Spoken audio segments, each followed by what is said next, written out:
Abra comigo, caso você possa, caso você tenha uma Bíblia com você, em Lucas, no capítulo 14. Lucas 14. Toda vez que eu digo que vou tentar ser breve, eu acabo não sendo, então eu não digo nada. Mas eu estou afim. Lucas 14. Aconteceu que, ao entrar Jesus num sábado na casa de um dos principais fariseus para comer pão, eis que o estavam observando. Ora, diante de Jesus se achava um homem hidrópico, com barriga d'água. Então Jesus, dirigindo-se aos intérpretes da lei e aos fariseus, perguntou-lhes: é ou não é lícito curar no sábado? Eles, porém, nada disseram, e Jesus, tomando o homem que sofria de hidropisia, curou e o despediu.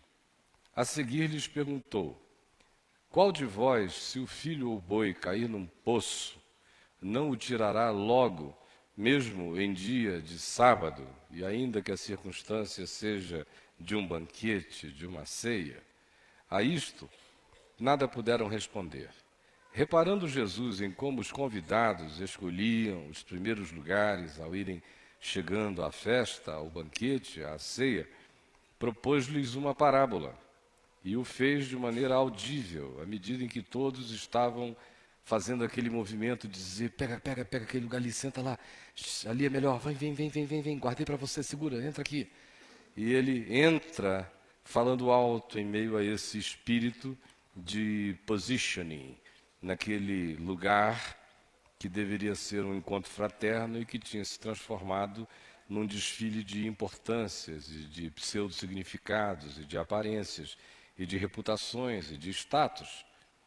Então disse essa parábola: quando por alguém fores convidado para um casamento, por exemplo, ou em qualquer outra circunstância que carregue pompa, solenidade e onde as aparências sejam valorizadas, não procures o primeiro lugar, para não suceder que, havendo um convidado mais digno, mais importante para o dono da festa do que tu, isso tem uma questão de sabedoria básica para não passar vergonha, antes de ser um princípio espiritual.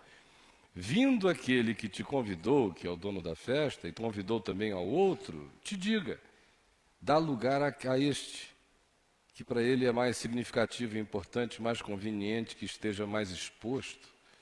Então, irás envergonhado ocupar o último lugar.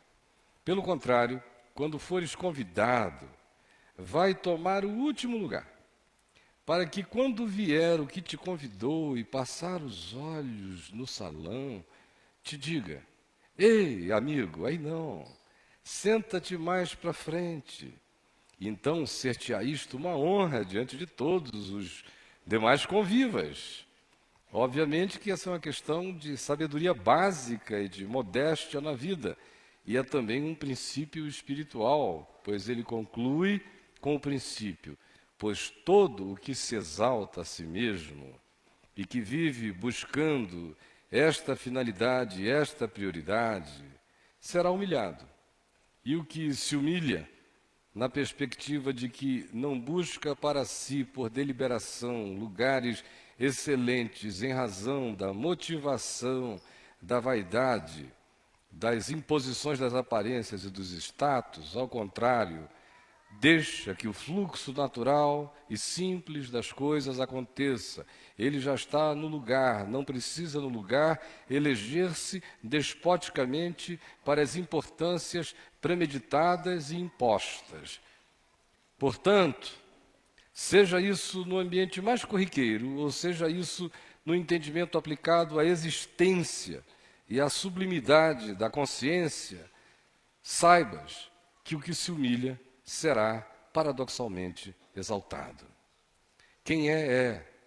Quem não é, corre o risco de um tempo aparentar ser e, de repente, ser desconstituído, porque nunca foi, nunca carregou dentro de si aquilo que ele pretendia aparentar.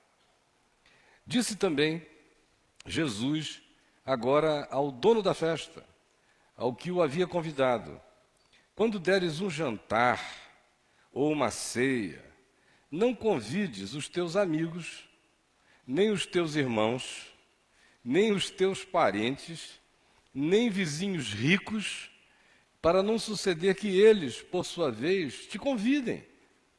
E assim tu sejas recompensado na horizontalidade. Mas se tu queres uma recompensa não apenas horizontal, social e de troca relacional imediata, vinculada também a ambições veladas e vaidosas e tolas que tu carregues no teu coração, num toma lá da cá fraterno, se dentro de ti esse desejo de dar uma ceia for um desejo que transcenda o elemento que pode estar presente nas nossas ceias, a menos que a gente queira fazer ceias que transcendam a própria ceia. Se o caso for este, se tu estás procurando recompensa, eu te aconselho a não te recompensares nos mecanismos e nas engrenagens da horizontalidade, aonde quem convidou será convidado. De acordo com o status daqueles a quem um dia convidou, vai ser remunerado nessa troca na horizontalidade dos vínculos.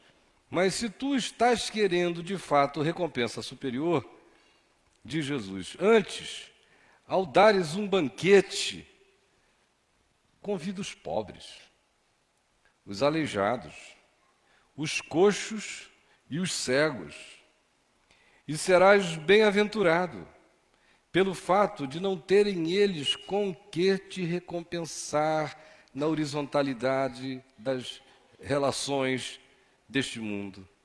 A tua recompensa, porém, tu a receberás na ressurreição dos justos.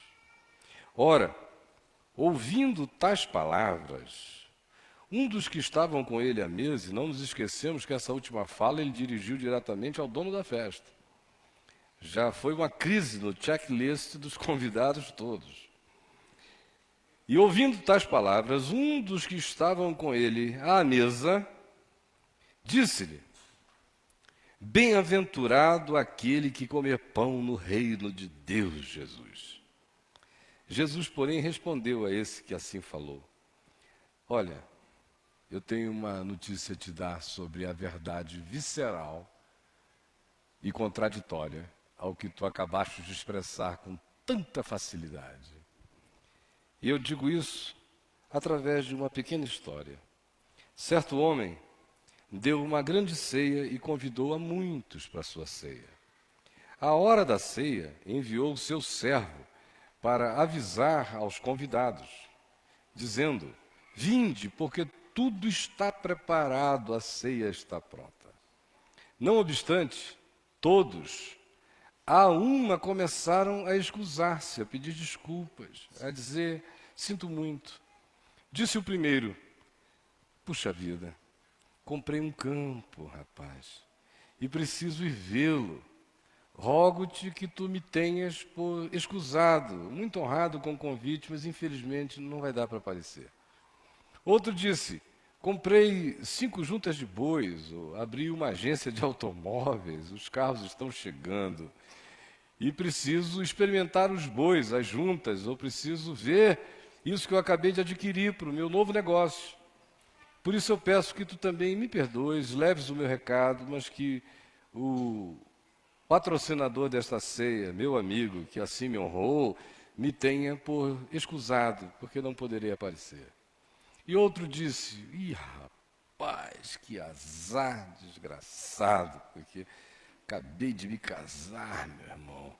E claro que não dá para eu ir nessa, né?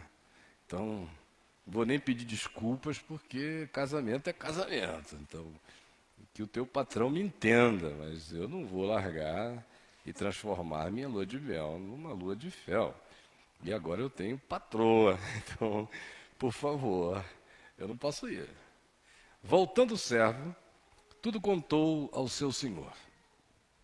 Então, irado, e esta ira, em se tratando da figura arquetípica que Jesus aqui quer fazer, representar, que é Deus, vem carregada de um significado extraordinário, porque parece que todos esses arranjos já faziam parte de uma combinação há muito tempo.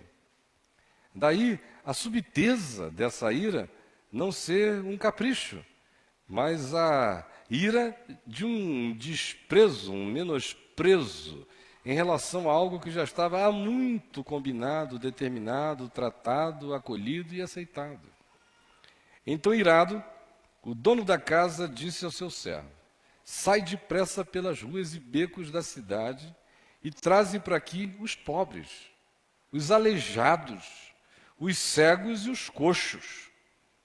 Depois disse o servo: Senhor, fiz exatamente como tu mandaste, trouxe para cá os pobres, os aleijados, os cegos e os coxos, e ainda há lugar. Respondeu-lhe o Senhor: sai de novo então pelos caminhos, becos, atalhos, vielas, e obriga a todos a entrar. Traze-os no despotismo para a minha festa e para o meu banquete, para que fique cheia a minha casa, porque vos declaro que nenhum daqueles que foram convidados provará a minha ceia. Será uma ceia de pobres, cegos, coxos, paralíticos e gente caída, homelesses dos atalhos, das esquinas, dos caminhos, vagabundos da noite encherão a minha casa. Mas esses que eram honrados e se excusaram em relação ao meu convite, eu lhes digo que nenhum deles provará a minha ceia. Grandes multidões o acompanhavam. E ele, voltando-se, lhes disse: se alguém vem a mim e não aborrece a seu pai e mãe e mulher e filhos, irmãos e irmãs, e ainda a sua própria vida, não pode ser meu discípulo. E qualquer que não tomar a sua cruz e vier após mim, não pode ser meu discípulo. Pois qual de vós, pretendendo construir uma torre, não se assenta primeiro para calcular a despesa e verificar se tem os meios para concluir, para não suceder que, tendo lançado os alicerces e não a podendo acabar, todos os que a virem zombem dele, dizendo: este homem começou a construir e não pôde acabar? Ou qual é o rei que, indo para combater outro rei, não se assenta primeiro para calcular se com 10.000 homens poderá enfrentar o contingente do outro rei que vem contra ele com 20.000 homens? Caso contrário, estando o outro ainda longe, envia-lhe uma embaixada de paz pedindo condições de armistício.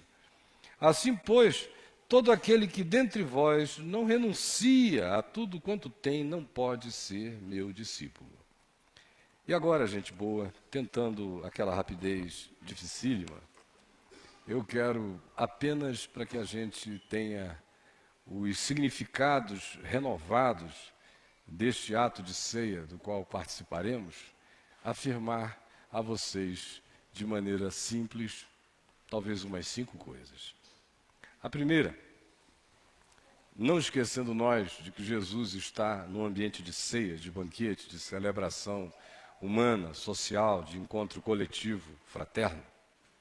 A primeira coisa tem a ver com o fato de que, nesta ceia, Jesus nos garante a realidade de que a necessidade humana, no reino de Deus, sempre terá que ser superior a qualquer ocasião.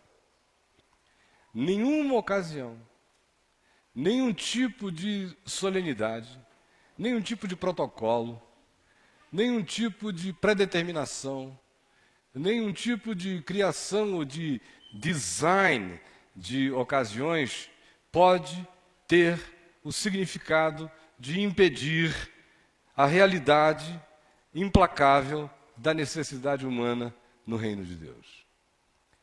Porque a ocasião não pedia uma cura.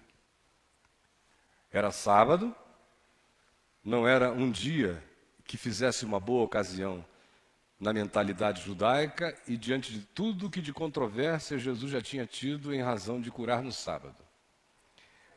Sendo o sábado uma ocasião não recomendável para a cura, menos recomendável ainda seria a cura num banquete, onde todo mundo vai dizendo: olha, a gente está a fim de esquecer as mazelas desta vida. Só que no meio daquele banquete tinha um homem bem vestido para encobrir uma barriga desse tamanho. E não era de chope, era hidropisia braba. Lá estava ele, com aquela barriga d'água, num desconforto horroroso, fazendo de tudo para sorrir, para todo mundo na festa. E Jesus mandou, à ocasião, as favas, ainda deu a chance aos que eram naturalmente os opositores do que ele faria, a saber, os fariseus, os fanáticos religiosos da forma, do dia, da data, da hora, das aparências, e os estudiosos da lei, os escribas, os dedicados à exegese, à teologia, ao entendimento das Escrituras, e que também faziam oposição a Jesus sempre que qualquer coisa parecida com aquela acontecesse, ele ainda deu a esses a chance de manifestarem-se, perguntando: vocês acham que é ou não lícito a gente curar nesta ocasião? E eles ficaram quietinhos, não lhe disseram palavra alguma. Jesus, então, tomando o hidrópico, tirou-o dali por um pouco e, curando-o, devolveu-o à vida. Não se diz se ele voltou para a festa, se ele ficou tão feliz que foi comer outra coisa, se foi para casa. O fato é que ele nos afirma que no ambiente do significado do reino de Deus não existe ocasião que possa ser construída para ter primazia sobre a condição humana, a dor humana, a necessidade humana. Qualquer protocolo seja quebrado, qualquer prioridade seja afastada, qualquer que seja a solenidade seja dessolenizada, qualquer que seja o estabelecido, aquilo que tem se tornado o script da ocasião, seja posto de lado. Porque não se pode procrastinar no reino de Deus diante da dor, do gemido, da angústia e da necessidade humana. Em qualquer que seja a situação, como deveria ser também nos hospitais, como deveria ser em qualquer circunstância onde o ser humano que sofre devesse ter a importância prioritária, como deveria ser no Palácio do Governo, como deveria ser no Congresso, como deveria ser nas nossas casas, como deveria ser na relação dos pais com os filhos, onde frequentemente a gente atropela um filho dizendo: aguenta aí, depois a gente fala, não quer nem saber o que é, porque as nossas importâncias são maiores do que a dor já estabelecida e para a qual a gente se faz surdo, porque as nossas ocasiões pré-determinadas se tornam superiores à realidade implacável que ali está.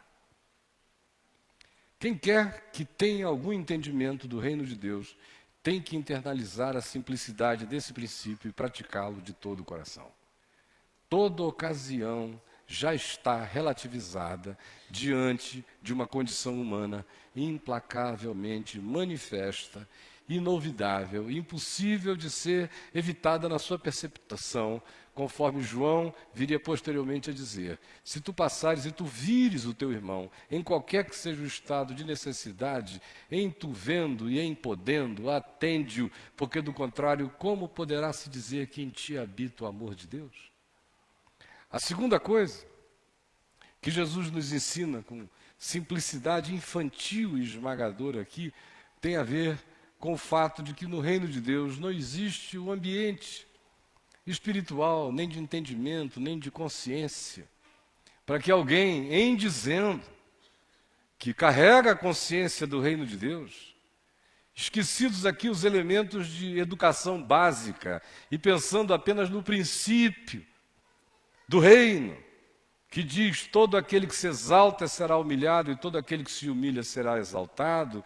À luz desse princípio e da ilustração por Jesus contada, não pode existir e nem sobreviver dentro de nós o espírito que, porventura, procure honrar-se a partir de aparências, a partir do nosso posicionamento formal e apenas de contingência de reputação ou produção de imagem ou qualquer que seja a situação para que a nossa vida seja apreciada para além daquilo que necessariamente nós sejamos.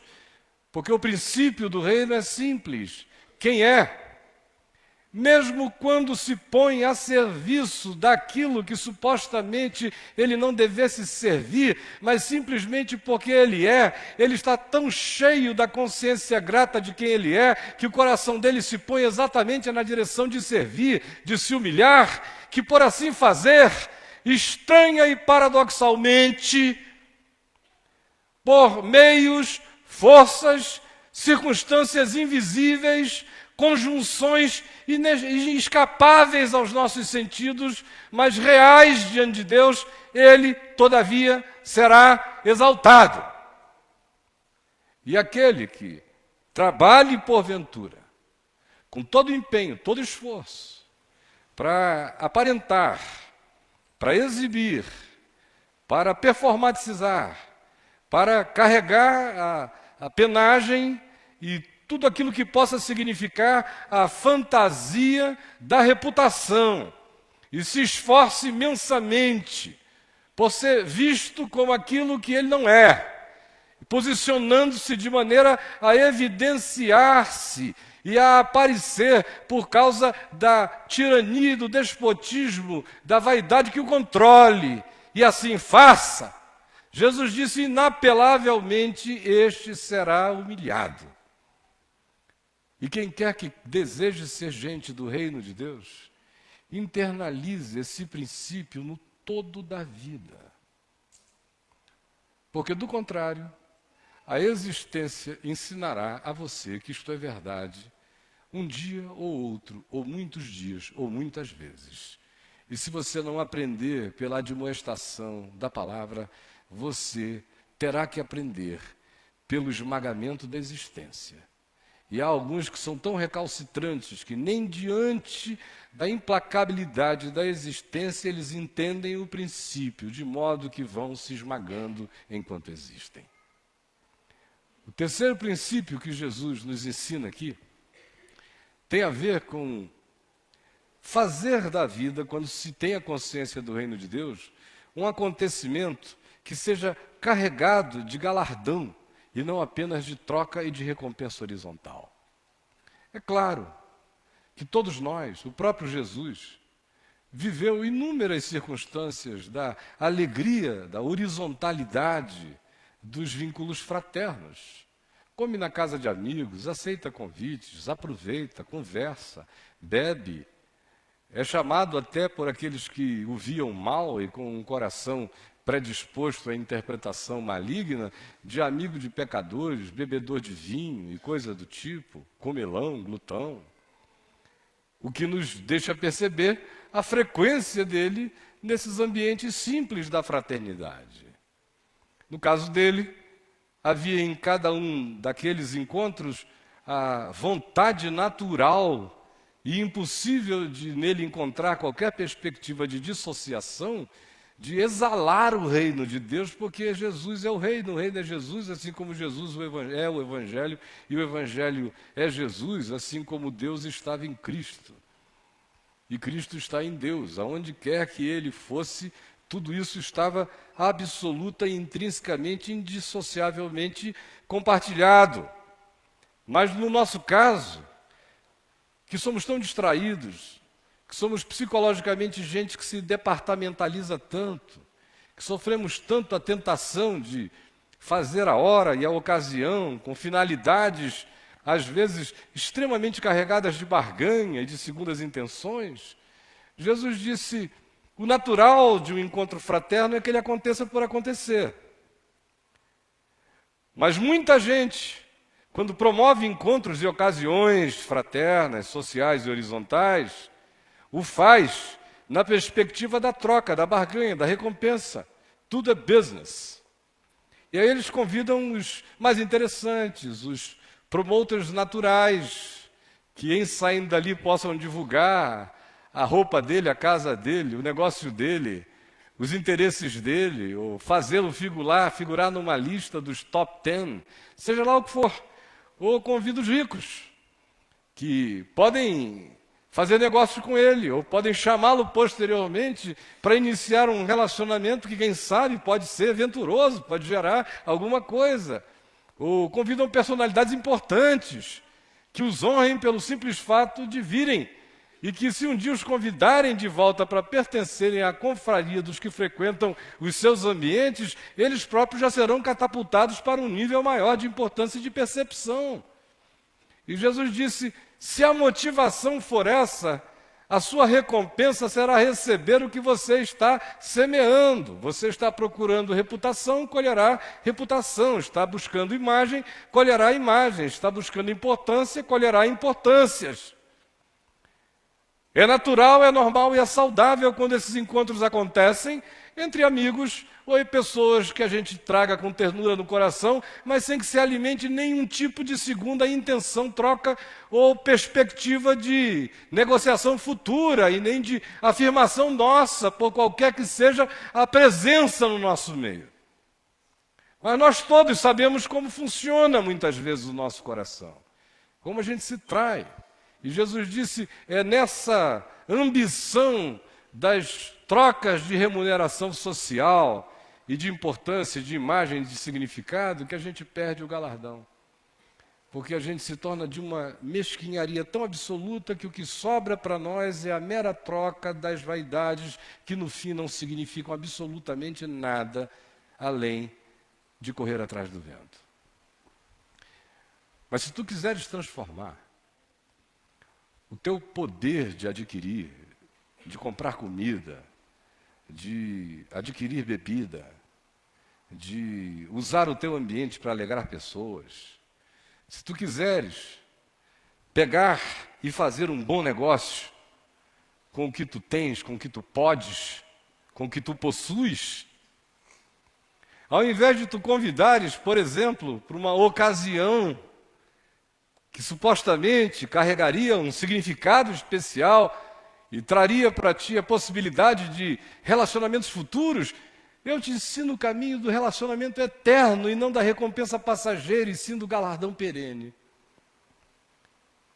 Se o teu negócio é negócio, eu te ensino a fazer o negócio dos negócios.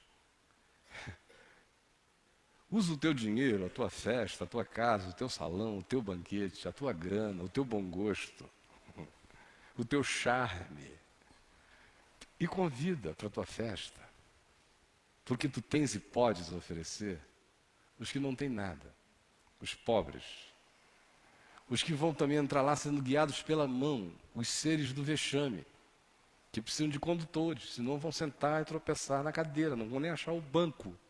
Diferentemente daqueles que de olho grande já entram na tua festa desde longe, que sabendo onde vão sentar, convida o cego que não sabe onde vai sentar.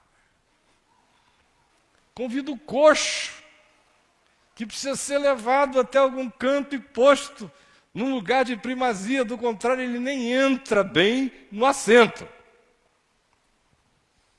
Convida os aleijados, aqueles em quem faltam pedaços. Convida esses que são desprezíveis no ambiente das imagens sociais, das perfeições estéticas e das reputações vinculadas a poder, a imagem, a charme, a importância, a conhecimento e a vínculos que possuam. E eu te digo que a tua recompensa tu a terás na ressurreição dos justos. E assim dizendo, ele não nos proíbe de convidarmos para as festas que a gente queira dar, quem a gente queira convidar.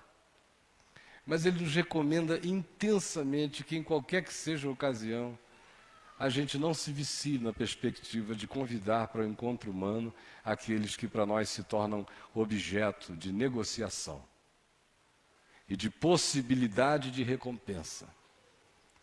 Se for a tua empresa fazendo isto como um acontecimento de relações públicas, é a tua empresa fazendo, mas tu não és uma empresa, tu és um ente. A tua casa não é um business. E Jesus diz, se isso tiver a ver com a tua alma, não acostumes a tua alma aos padrões das trocas, não faças da tua alma um mall, um mercado. Estarás te pondo à venda. Ao contrário, convides quem tu queiras, na simplicidade dos encontros genuinamente amorosos e fraternos, alegres e desinteressados.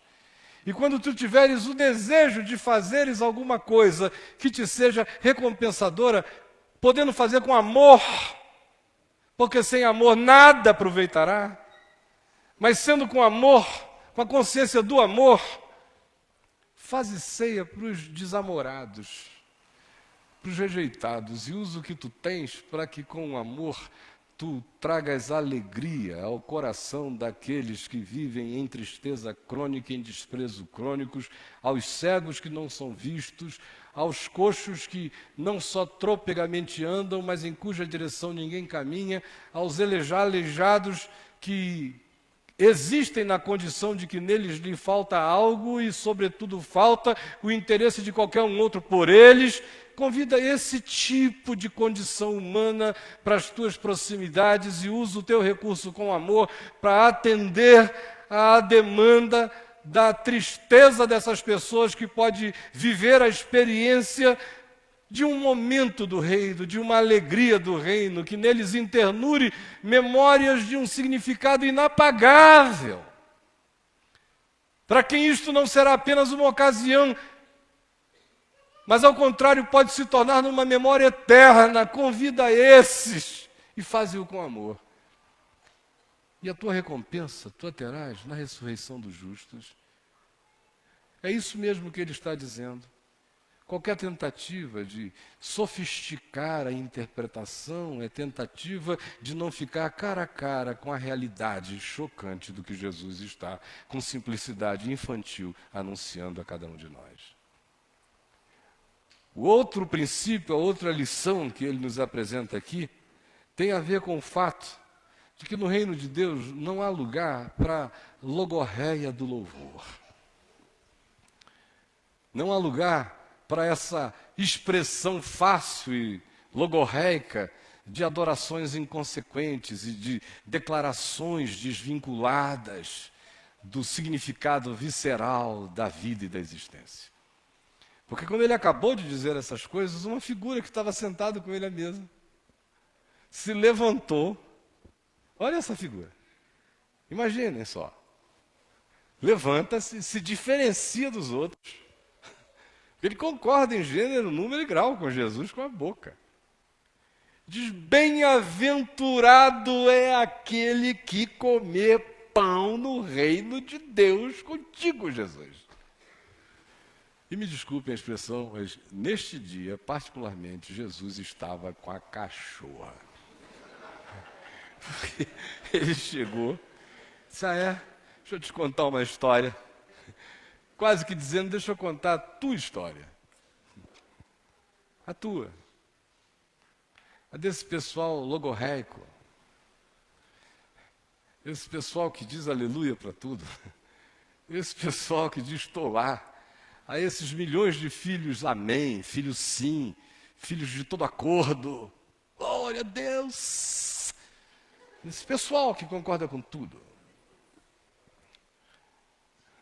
E que não topa nada, que diz amém para todas as coisas e não se levanta para coisa alguma. Jesus conta essa história do homem que deu uma ceia, mandou convidar os convidados ilustres e eles passaram a escusar-se. E as desculpas são todas elas interessantes. Tem um que diz: olha, eu não posso ir porque eu comprei um campo. Eu preciso ir ver a minha propriedade. Então, desculpa, mas não vai dar para ir, não. É uma questão de primazia da propriedade. A propriedade vem em primeiro lugar. É um campo.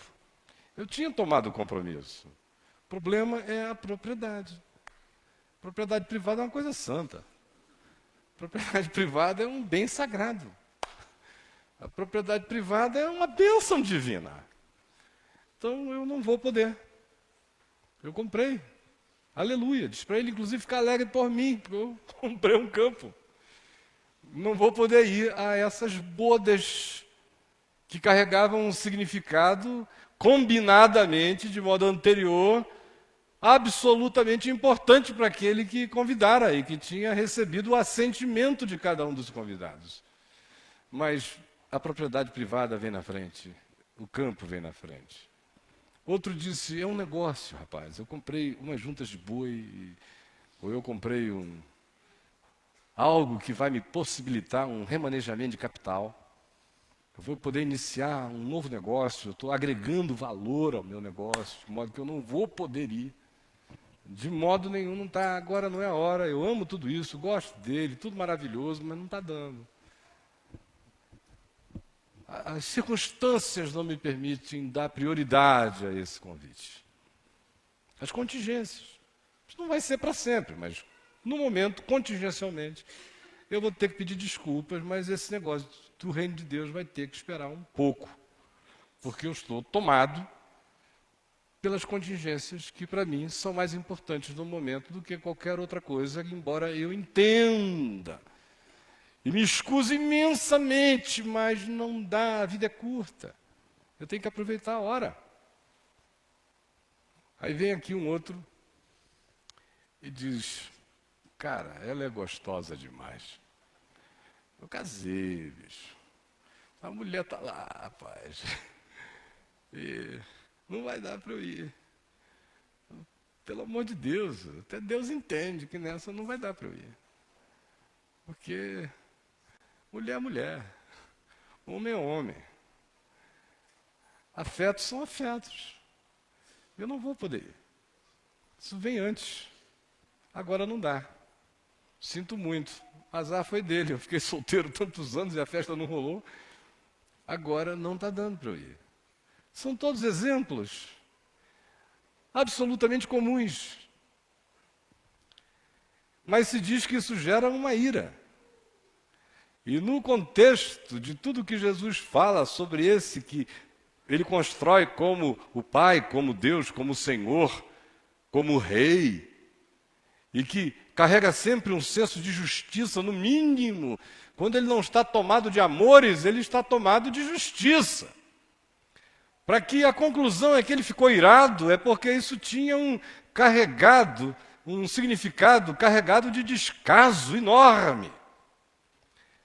E aqui, de fato, se anuncia a idolatria do coração humano e que está presente e subjacente em nichos distintos da nossa alma e que fazem com que, mesmo a gente declarando e dando assentimentos de que bem-aventurado é aquele que entrar no reino, é aquele que comer pão no reino, é aquele que for convidado para a festa do reino, é aquele que seja filho do reino ou cidadão do reino, bem-aventurado aquele que busque o reino de Deus em primeiro lugar, na prática, todavia, não é assim. Na prática, os nossos interesses sempre vêm antes, os nossos campos têm a primazia, os nossos negócios têm a primazia, os nossos amores e idolatrias afetivas têm a primazia, de modo que é fácil levantarmos-nos na hora da ceia e dizermos, bem-aventurado é aquele que comer pão no reino de Deus. O que Jesus diz é o seguinte, há um convite feito de fato a ti, e a minha pergunta é, se essa bem-aventurança que tu declaras carrega para ti o significado absoluto equivalente à ênfase com a qual tu tentas fazer todo mundo crer que ela tenha de significado e de importância para a tua própria vida. Isso que tu chamas reino de Deus vem na frente do que tu possuis. Gente boa, para muito pouca gente aqui, talvez, para a maioria não. Isso que a gente chama de reino de Deus, vem na frente do momento, da circunstância negocial, da oportunidade que a gente criou e pela qual a gente está se jactando, em relação a que fatos novos aconteceram e tudo mais tem que esperar. De modo que Deus me perdoe, Deus me desculpe, mas rolou um negócio novo e que mudou as prioridades da minha existência. Dá para negar que a maioria de nós não trate o significado do Evangelho, das escolhas, das primazias. Eu não estou falando de causas eclesiásticas, eu estou falando de significados existenciais, como Jesus falava, do que vem antes. Para poucos aqui talvez seja assim, mas para a maioria é exatamente de acordo com a negatividade do que Jesus descreve. Dá para negar que toda hora o reino de Deus seja atropelado por uma idolatriazinha afetiva, saborosamente gostosa que rolou na nossa vida? Aqui no caso é o casamento, aqui entre nós é um ficar, é um estar, é uma fissuração, é uma paixão translocada, é uma boca cheirosa, é uma oportunidade de um devaneio galante. E que eu vejo toda hora, eu mesmo, com os meus olhos. Como para um monte de gente que se põe em pé e diz, bem-aventurado é aquele que come pão no reino de Deus, isso aí só significa o nada que essas palavras significam desacompanhadas de atos e de convicções e de consequências. Porque qualquer outra volúpia que lhes chegue, qualquer outra oportunidade que se lhes apareça, qualquer que seja o afeto que lhes esteja disponível, e no caso aqui ainda se fez o favor de caracterizá-lo pelo casamento. Entre nós isso acontece por qualquer razão, por qualquer experimento. Mas o fato é que o reino de Deus vai sendo deixado e nunca acolhido, e o chamado do Evangelho é sempre postergado, nunca atendido, é sempre adiado, nunca abraçado.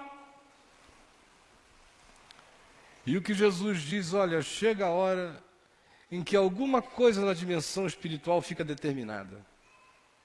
Depois que você diz não, não, não, e você troca, chega uma hora em que o rei soberano diz, a casa vai ficar cheia da antítese de tudo quanto esse pessoal se considera. E eu vou trazer para cá todo mundo que eles não trariam, mas eles mesmos não entrarão. Eu vou trazer para cá todos aqueles com quem eles não se casariam, vou trazer para cá todos aqueles com quem eles não namorariam, vou trazer para cá todos aqueles com quem eles não fariam negócio, nem perderiam seu tempo, para os quais não dariam festas, eu vou trazer para cá todos aqueles que não figurariam em qualquer lista de importância deles, mas eles mesmos tiveram o seu limite estabelecido por eles próprios. Aí a gente subitamente lê aqui na sequência que Jesus, cercado de multidões, o ambiente tinha mudado, essas multidões não estavam dentro dessa festa, mas os discípulos dele estavam e assistiram tudo o que ele fizera lá dentro, nessa sequência aqui que não quer ser historicamente minuciosa, mas quer ser, do ponto de vista de uma pedagogia de sequência de ensino conectada, e, portanto, se utiliza dos elementos que acabaram de ser tratados e nos diz o seguinte, que em meio a essas grandes multidões que acompanhavam a Jesus, ele, voltando-se para tais multidões, lhes disse, se alguém vem a mim. Isso é que é horripilante, especialmente nesse tempo tão psicologizado, tão pós-moderno, tão delicado, tão politicamente correto. Vem Jesus e diz, se alguém vem a mim e não aborrecer a seu pai. Aborrecer não no sentido de ficar com raiva do seu pai, que seria um contrassenso em relação a Jesus que nos manda amar e honrar pai e mãe. Mas aborrecer no sentido de que meu pai não será o ídolo afetivo da minha vida. Eu o colocarei aonde ele é e está e deve estar e o honrarei na perspectiva do significado que qualquer pai tem que ter na vida de um filho, com amor e honra, não com idolatria, não na vinculação da doença e da chifopagia, nem da dependência. Se alguém quer vir após mim e não aborrecer a seu pai ou a sua mãe, na mesma perspectiva e na mesma medida. E pasmem, a sua mulher, que no meio cristão parece uma heresia, onde se diz para as mulheres especialmente que se o marido cortar a cabeça delas, elas a si mesmo devem se submeter e ficar ali como João Batistas dos Salomés masculinos no baile dos vampiros. E vem Jesus e contra esse culto ao casamento a qualquer preço, diz, incluindo a tua mulher ou o teu marido, que se quiserem eles mesmos se imporem como esse valor absoluto na tua vida, ou se tu mesmo estiveres deixando com que isto aconteça como absolutização na tua vida, fica sabendo que a consequência é que tu não poderás ser meu discípulo. Se o teu pai for assim para ti, se a tua mãe for assim para ti, se a tua mulher ou o teu marido for assim para ti, se os teus filhos, irmãos, netinhos, irmãs, e ainda a tua própria vida, tu não poderás ser meu discípulo. E qualquer que não tomar a sua cruz e vier após mim, não pode ser meu discípulo. Por isso ele está calando a boca dos que levantam-se e dizem bem-aventurado com facilidade, dos que acham que o reino de Deus é um encontro de amenidades. Está chamando tudo para a consciência de que esta não é a ceia das banalidades, mas sim da consciência das visceralidades de valores e de escolhas na vida. E dizendo, quem quer que assim não entenda, conforme eu aqui expus, não pode, não conseguirá, jamais será meu discípulo, porque não existem barganhas a fazer. As coisas são exatamente como Deus as chama e as vê. Vamos curvar as nossas cabeças e vamos olhar para o coração, todos nós.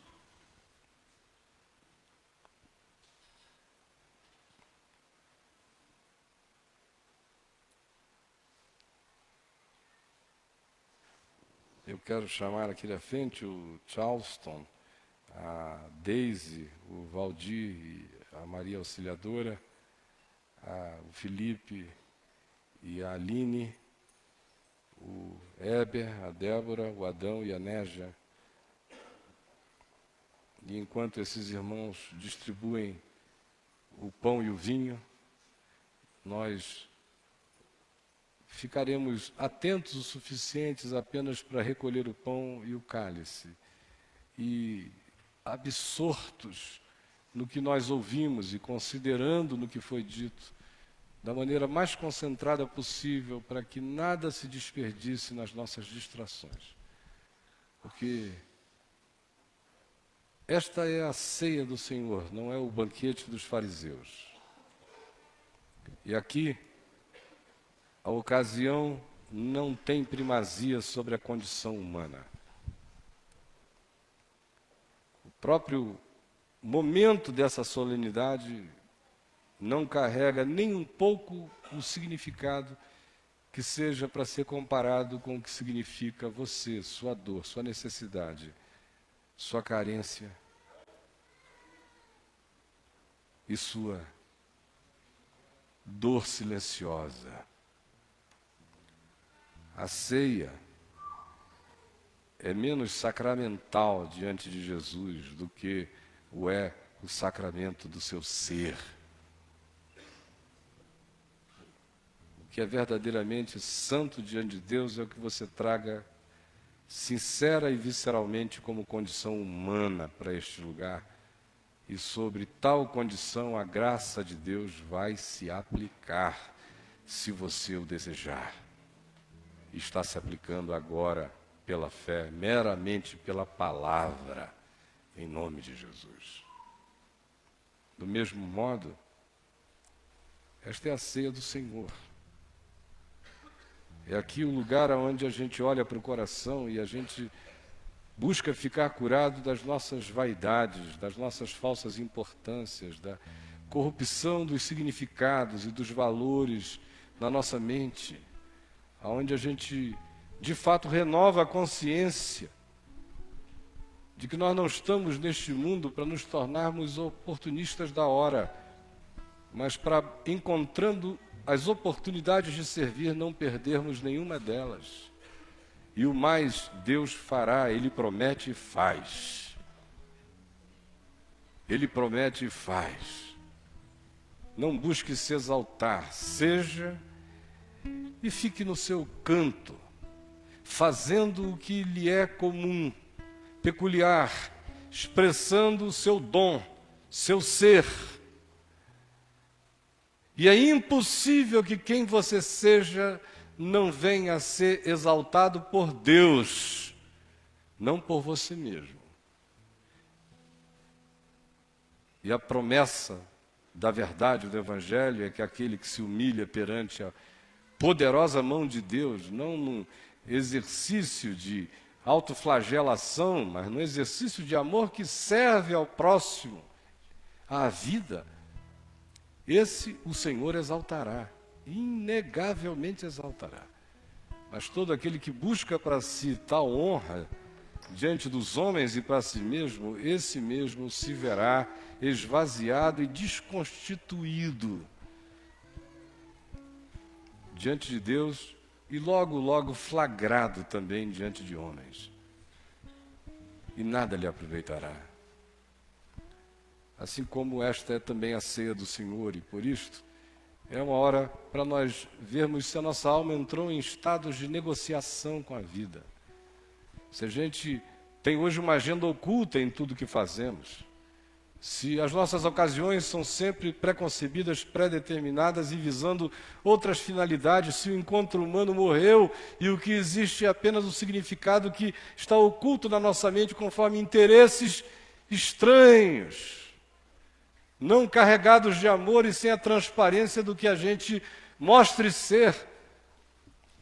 E se porventura na agenda da nossa vida só cabem aqueles que podem nos remunerar, nos recompensar, ou se existe no nosso coração um lugar para que nos abramos, para oferecermos o melhor de nós para quem não tenha nada a nos dar nesta vida. Ou se ao contrário, todos os nossos encontros humanos se tornaram encontros de interesses, de devoluções, de barganhas e de remunerações posteriores. Jesus diz, cuidado para que a vida não se torne isso para você.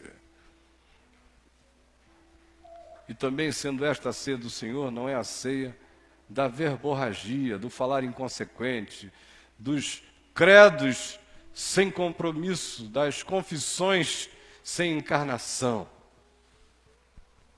Para que a gente não seja chocado com o fato de que frequentemente